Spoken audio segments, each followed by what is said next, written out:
O'clock, so let's get this party started. Let me see here.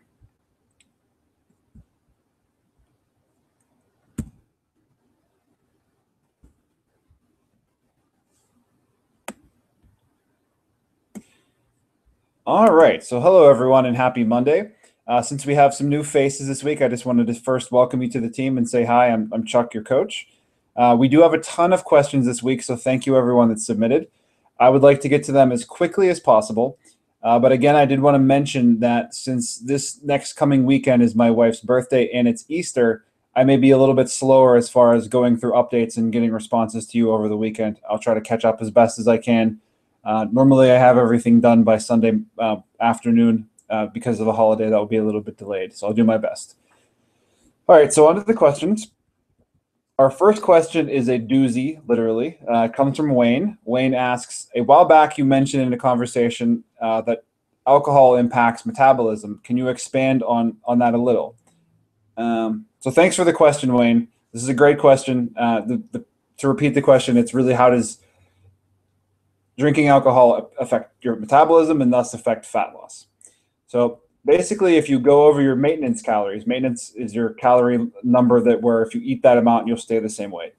So if you go over that in a day when you drink, all of the dietary fat that you eat in a day is stored as fat. Like it'll be likely to be stored as fat. That's because when the body sees alcohol in your system, it sees it as a metabolic poison.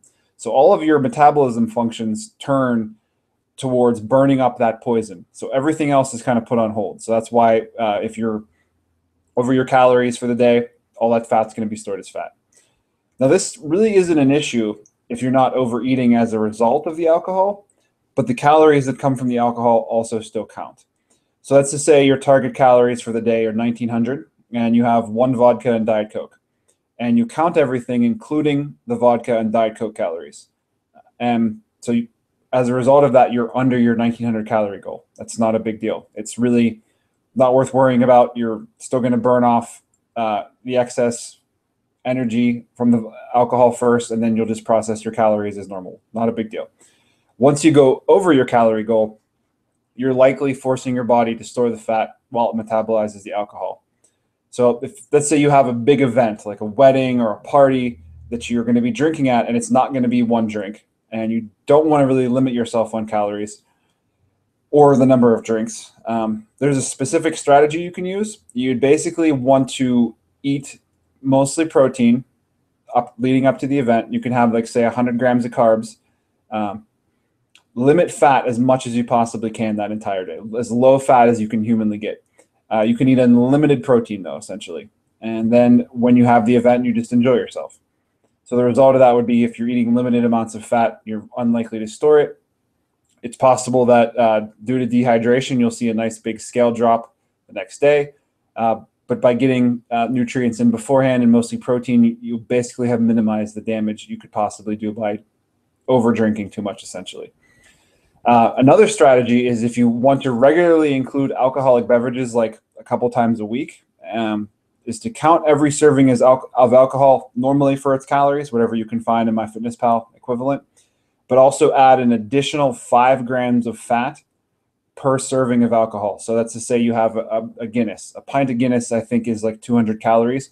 You would also add an additional 5 grams of fat to that. So that's going to be an additional 45 calories on top of that come from your fat goal. So let's say your target fat goal for the day is 60 grams of fat. You're going to have 4 beers. Your new limit for fat for the day is 40 grams because you're intaking alcohol in more than like one serving. So you want to make sure you're not storing that fat. Now this is if you don't really want to mess up your fat loss. There can be times when you say, you know what, the heck with it. I'm just going to have a beer or 2 or 3 and not really worry about it. And it's fine to do that too. But that's really not kind of the context of this question. But that's perfectly acceptable to do that now and then. All right, that covers the basics of metabolism with alcohol. You can certainly drink and still have effective fat loss, but if you're doing it more than once or twice a week, you kind of have to have a strategy in mind, or it will definitely negatively impact your fat loss and slow it down or stop it. So you have to kind of keep that in mind. All right, our next question comes from Scott. Scott asks, looking back to when you started this journey, what was the biggest mistake you made that we could learn from? That's a great question, Scott. Thank you for asking it. I would say my biggest mistake was a tendency to overdo things, to think that just by doing more of something would give me better or faster results. So I elaborated on the one specific thing that I overdid on my website, and that was drinking way too much water. It seemed like every time you would have a problem with fat loss, like I'm hungry, I'm tired, I'm out of energy, I'm thirsty, every single answer to that was just drink more water. So I ended up drinking way too much water. I took that literally, where I would just drink water before a meal, after a meal, during a meal, before bed, anytime that I had anything that would, make me grumpy, anything, drink water. And I did that. So what happened was I was peeing so much that I was getting up multiple times in the middle of the night. Aside from the poor sleep quality, I was basically flushing out all of my electrolytes. Your electrolytes, some of them are your sodium or salt, potassium, and magnesium. And when those get flushed out of balance, you can feel horrible and lethargic and like you just want to go back to sleep all the time. And that's what happened to me. So the basics of that is that make sure you drink enough, but don't overdo it. If you Google the About water calculator, that's about.com's water calculator. This is a great calculator that it'll take all your information and tell you how much water you actually need.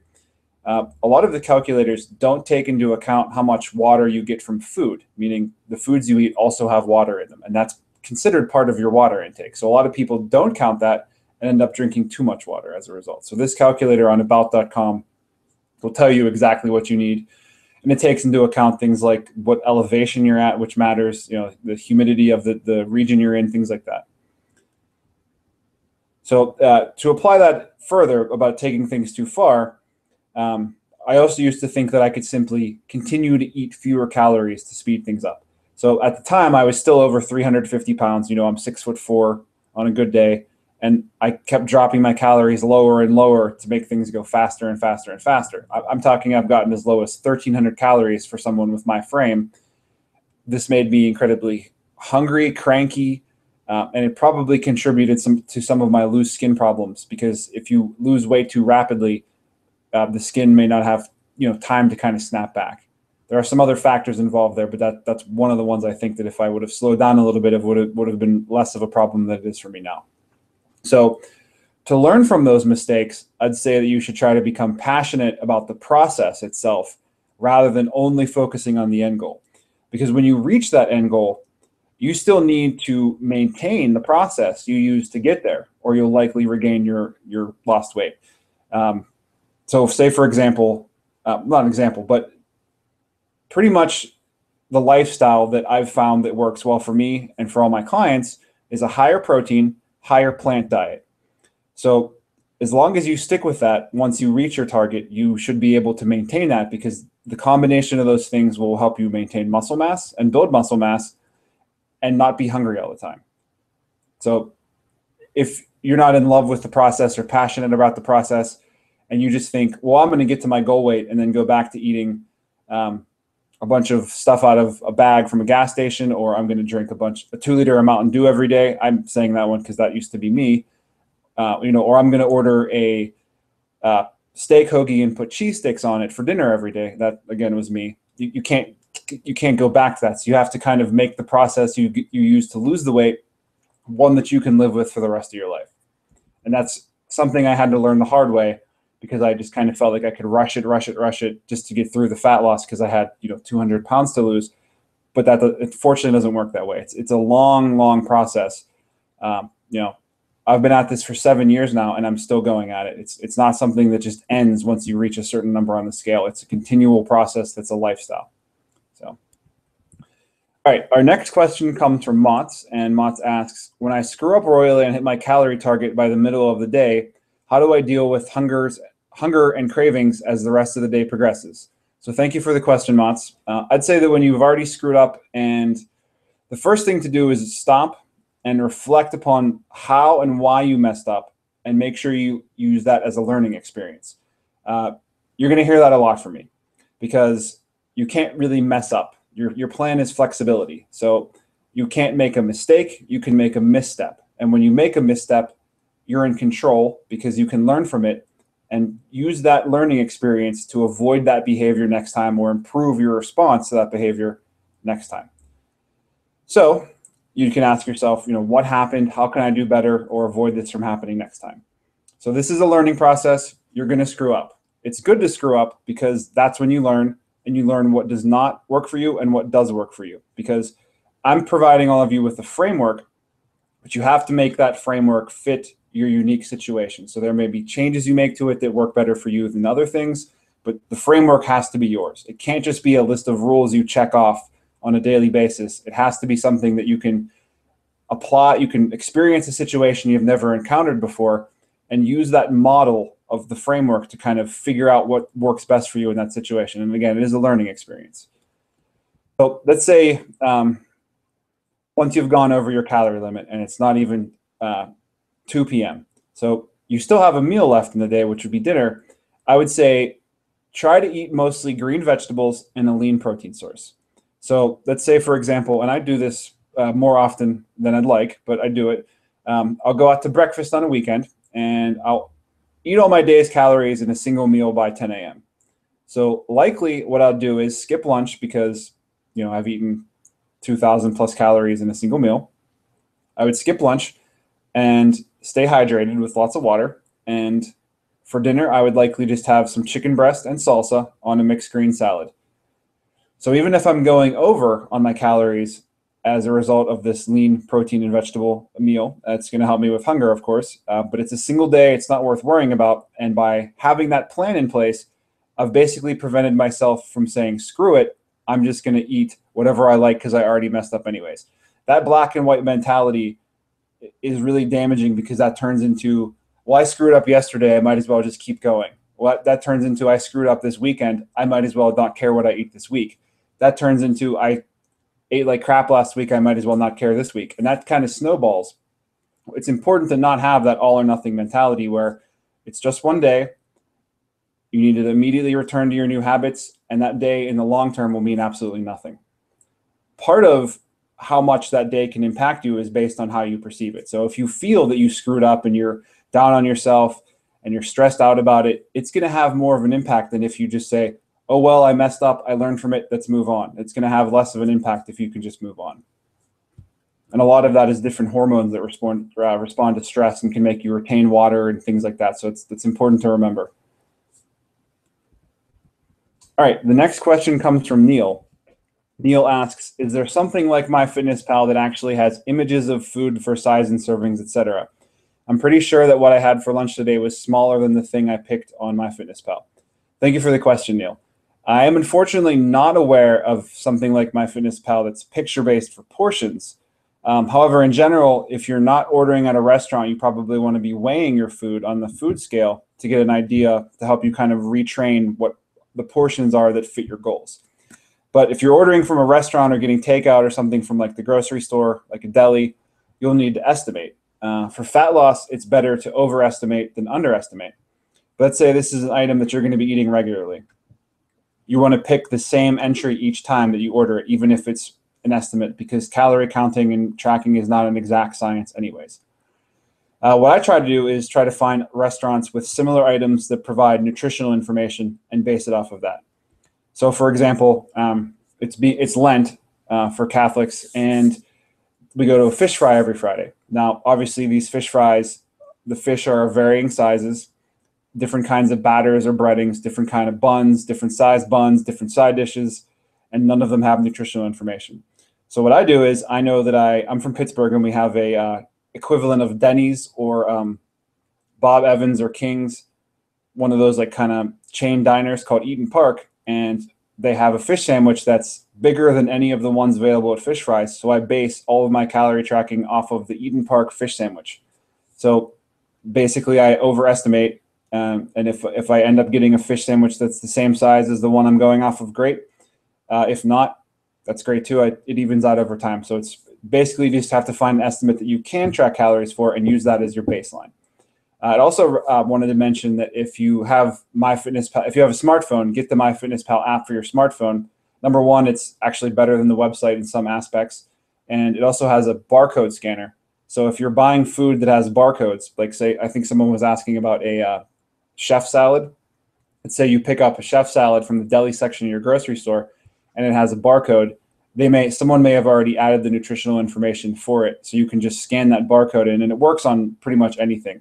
I've worked with people all over the world, so it's not just like a small database. There's millions upon millions of entries for things in there, including some culture specific items. I've had people where just various items you couldn't find in the US, but they're definitely in there. So give it a try if you have a smartphone. It's definitely worth looking into. It makes tracking a heck of a lot easier than even doing it on the website. All right. So the next question also comes from Neil. He mentions that he's having some muscle pain today after doing push-ups yesterday, and he didn't even feel like he could do a single push-up today. Neil, this is pretty normal when you first get started. There isn't really any need to push yourself so hard at first. So if the pain is so bad that you can't even do a single push-up the next day, take the day off as a rest day and try again the very next day. This type of pain is called delayed onset muscle soreness, and it should eventually go away once your body becomes used to regularly doing this, that specific movement. The thing I do want to mention, though, is once you try a new movement, you will then have the same muscle soreness until your body gets used to that movement. So let's just say that down the line you say, hey, Chuck, I want to try something different here in my routine, and I give you a new exercise. Excuse me, you can't overdo it because you're going to get that same muscle soreness the first time anyways. It's just your body's. I use this example sometimes. If you've seen The Matrix, where Morpheus says to Neo, it's because you've never used these muscles before. Same thing. If you're doing a movement that incorporates your muscles in a way they're not used to moving, it's going to be incredibly sore at first, and then as you get used to doing the movement, it should go away. Being sore is not an indicator of a good workout. It's just that your body is not used to using those muscles whatsoever, so it should fade over time. If it's not, please talk to me because there's something else going on there. It's not good. All right, this is kind of related, so I'm grouping these together, Neil. So there's one more question from you, Neil. And you said that when you were doing push-ups and planks, your neck felt tight and uncomfortable. Normally, if your neck hurts from doing push-ups and planks, there's a form issue to blame. So I would say slow down and focus on keeping your core braced and tight. Your entire midsection, all the way down through your legs, should be holding your body weight, and you shouldn't have any pressure or tightness on your neck during the movement. Your neck and shoulders should actually be relaxed and not under strain. So I would say you need to adjust your form to make it sure that that's happening, so that you're not putting that strain on your neck. If you adjust your form that way, your core is going to become the weak link of the chain if you don't have a strong core. So you may end up doing fewer reps on push-ups and planks simply by virtue of getting the correct form in. But that's okay, because having proper form and not injuring yourself is way more important. When you're doing the push-ups and planks, please make sure you're looking straight down at the floor rather than forward. I've seen people do push-ups where they're looking up, and that is going to put strain on your neck and your shoulders rather than through your core and through your legs. If you take a look at the example video on Photocracy, so if you go on Photocracy and go to track and look up a push-up and click on it, it'll have a video explaining what to do, and that's a pretty good sample. The push-up and the plank are very similar in that it's essentially the same position. A plank should just be the same thing as a push-up at the very top where you just hold it. So essentially you want to get into a plank position for your push-up and just move your arms up and down to do that, where your head should be relaxed and pointed toward the floor, looking directly at the floor. So you're braced for the entire movement, and they're very similar in that regard. So like I said, if you have a weaker core, which most people do at first, this is going to be the limiting factor instead of your chest or your arm strength. So it's possible that doing push-ups is going to hurt your abs and your stomach more than it does your chest at first until you get used to that. But that's just kind of the process. So, all right, on to the next question. Another good question from Mats. Mats asks, are diet sodas an acceptable way to replace liquid calories when you really want something fizzy?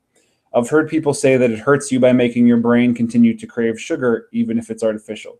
That's a great question, Mats. As you may know, the mainstream fitness industry is all over the place on this, and they cite these studies. One single study that says that definitively that diet soda is bad for you because people that consume diet soda are more overweight than people that don't. Usually what ends up happening is people that are overweight end up consuming diet soda not to lose weight, but just in addition to the things they use to, or the foods they eat that are causing them to gain weight or maintain their weight. There's no study that says that diet soda is bad or makes you crave anything specifically. That's, peer reviewed and was a well-designed study. This is relevant to me right now because I've dropped my own calories by another 500 or so per day. And the first thing I did as a result of that was to increase my diet soda intake. First thing. I'm actually currently avoiding any caffeine. So that means lots of diet root beer and Sprite Zero for me. There isn't any evidence to say that diet soda causes cravings. So I'd say not really worry about that. If you find it's causing you cravings, though, then don't worry what the science says. And that's something you may want to cut out because all the studies in the world aren't going to say how you react to something yourself. So, again, kind of listen to your body in that regard. But anecdotally, I would say that for me, diet soda does not quench my thirst.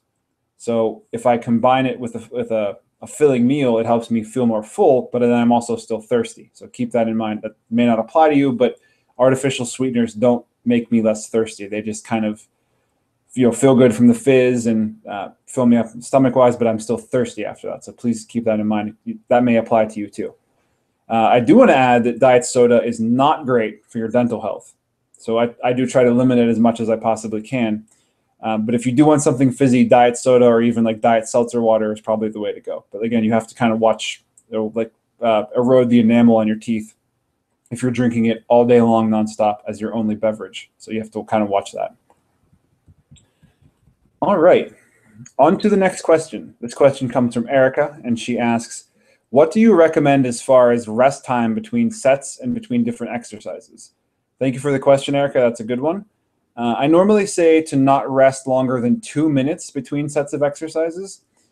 Shorter rest periods may mean that you can do fewer reps on the next set, but you will improve your conditioning and endurance as a result of that.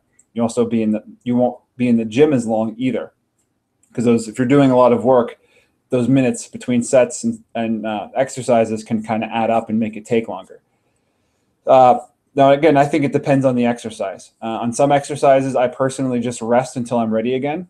For me, this is going to be like a heavy barbell exercise like squats and deadlifts.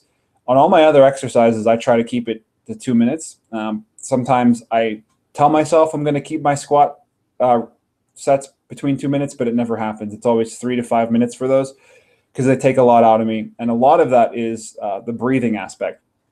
When you're working with a heavier barbell weight, the breathing becomes incredibly important, where for me, I'm essentially holding my breath all the way down to the bottom of the exercise and then only exhaling once I come up to the top. And if I'm doing a higher rep set, that's a lot of breathing, and I just kind of need that time to catch my breath and make sure that I'm recovered enough to focus. If you're doing more body weight type stuff where you're doing a higher reps, you can probably kind of say 2 minutes is probably the max and go from there. I'd say that's probably a fair estimation. You can go shorter. You can go as short as you like. Say 30 seconds would be the lowest I would go, just to kind of give yourself a little bit of a breather. But if you can go start with 2 minutes and work your way downwards to 30 minutes, and that way you kind of can, like I said, improve your conditioning and your endurance if you need to.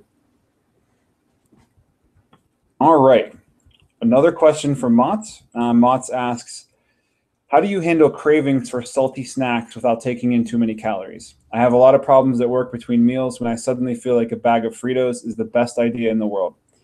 I tried substituting for something healthy like carrots or nuts, but eating those almost felt like a chore and made me want the bad stuff even more afterwards. So I would say planning ahead and getting enough protein earlier in the day will make you too full to snack later in the day, but you kind of have to plan that ahead. Some other substitute snacks you could look at are something like beef jerky, because that's salty. Sunflower seeds are pretty salty and they're going to be low calorie. And if you're not getting the shelled sunflower seeds, you kind of have to work at them and they take a little bit longer.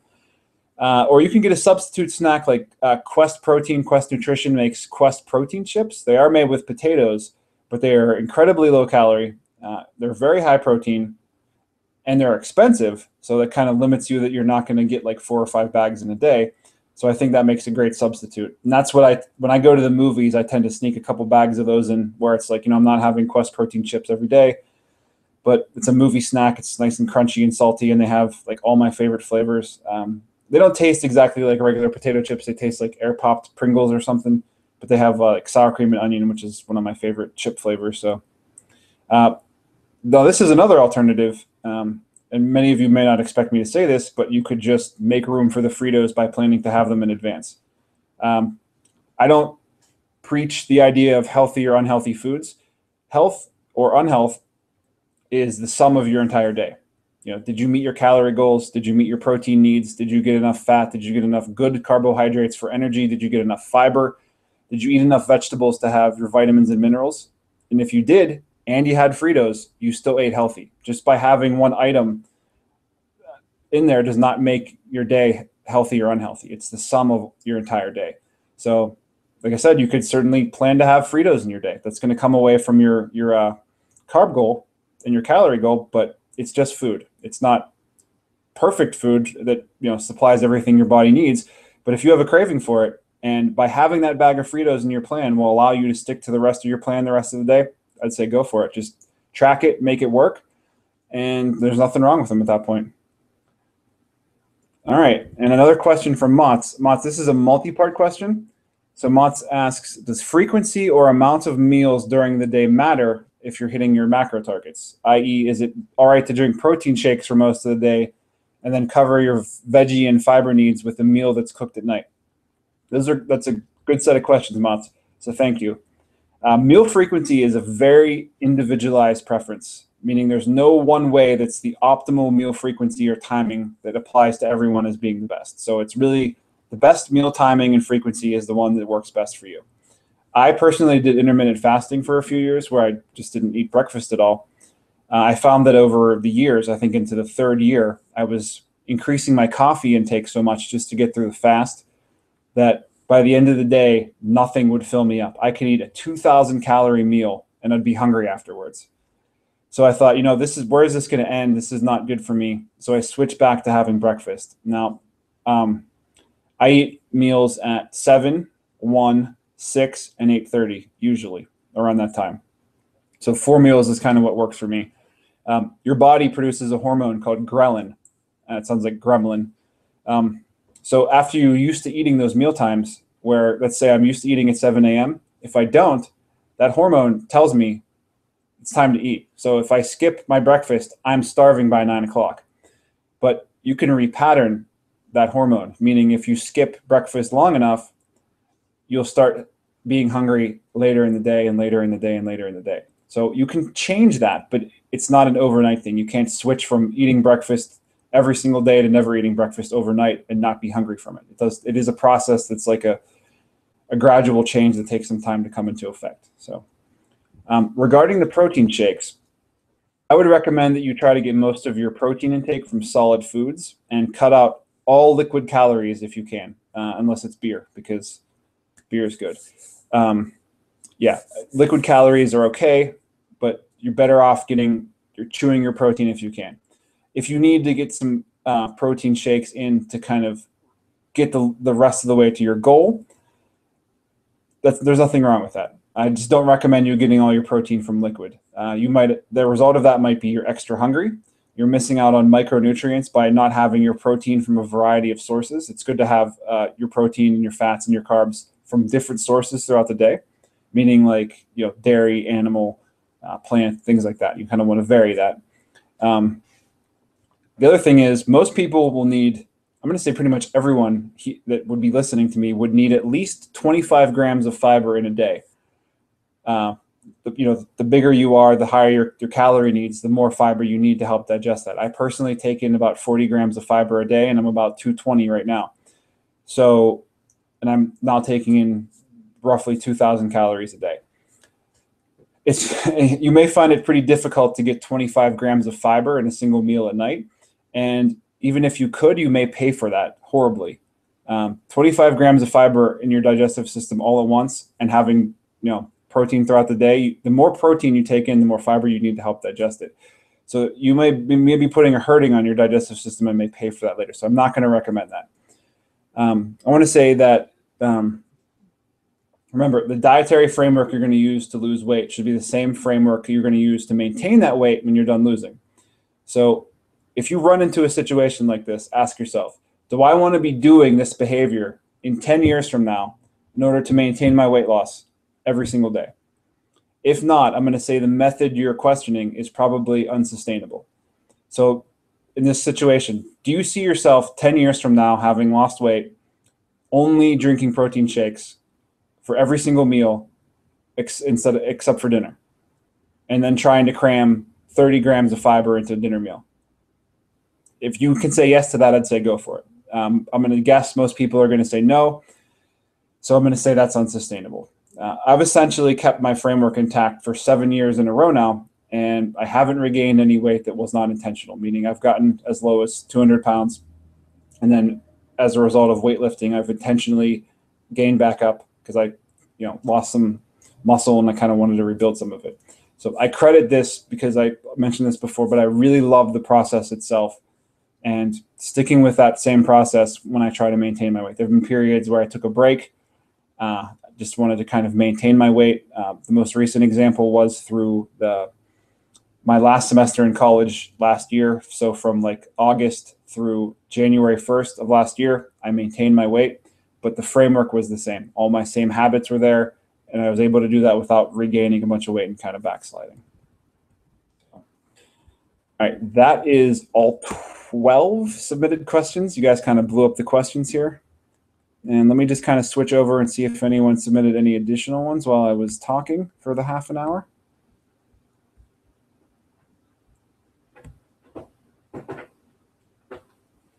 All right, I don't see any asked through the chat. And